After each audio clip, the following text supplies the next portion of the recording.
Bon, après avoir expliqué comment créer sa boutique, ajouter des produits, ajouter des clients, des employés et même des ventes, nous allons passer au rapport, aux statistiques de vente.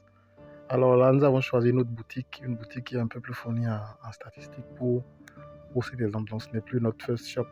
Nous allons donc cliquer sur menu et puis sur rapport et encore sur rapport pour accéder au rapport de rentabilité. Alors, sur cette page, vous avez déjà un sélecteur de périodes, donc vous pouvez choisir la période qui vous plaît.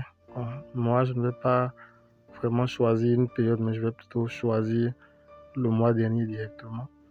Et comme il y a un comparateur, je vais comparer le mois dernier au mois surpassé pour savoir si on a fait plus de chiffres ou si on en a fait moins. Donc là, il y a 5 onglets. On va commencer d'abord par l'onglet numéro 1, l'onglet de vue d'ensemble. Vous avez le chiffre d'affaires, le bénéfice. Vous avez le ticket moyen, la vente moyenne, voilà, par panier. Et là, nous avons une courbe qui montre l'évolution du chiffre d'affaires. Et nous avons là notre trésorerie, donc le résumé de la trésorerie. Nous y reviendrons très bientôt. Alors, à part l'onglet vue d'ensemble, il y a d'autres onglets. Donc, on va passer à l'onglet produits.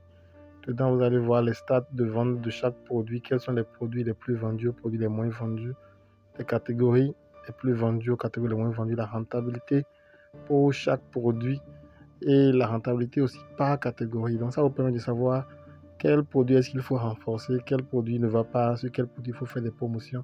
Ça vous permet d'avoir une idée claire. Et là, vous savez dans quel sens est-ce que vous devez piloter votre business. Nous allons maintenant passer à l'onglet tendance. Là, c'est beaucoup plus les tendances, voilà, les heures de pointe, les jours de la semaine où vous faites le plus de chiffres, ou comparer les périodes, la période actuelle à la période passée. Quels sont les jours où les ventes se font le plus. Et là, il y a l'impact des réductions. Est-ce qu'en faisant des réductions, est-ce qu'on perd de l'argent ou est-ce qu'on en gagne? Vous aurez une vue claire sur ça. Nous allons maintenant passer à l'onglet équipe et client. La rentabilité par employé. Donc, si vous avez des employés, combien chaque employé a vendu? Ici, comme c'est un bar, le mot de bar fonctionne avec des serveuses. Donc, les serveuses sont des clients fidèles. Donc, vous pouvez voir là le chiffre d'affaires de chaque serveuse, combien de bénéfices chaque serveuse a rapporté sur cette période. Donc, on sait qui mérite son salaire, qui ne mérite pas son salaire. On sait qui est-ce qu'il faut motiver ou pas. Là, il y a l'onglet stock qui vous montre déjà là combien vous avez comme stock en tout dans votre entreprise. Si vous vendiez tout, à combien vous vendrez, combien vous gagnerez. Et là, il y a les produits sans vente, donc les produits que vous avez dans votre boutique depuis un moment et qui ne se vendent pas depuis pratiquement 3 mois, qui ne se vendent pas. Donc vous avez vous avez des recommandations pour pouvoir mieux les vendre. Merci.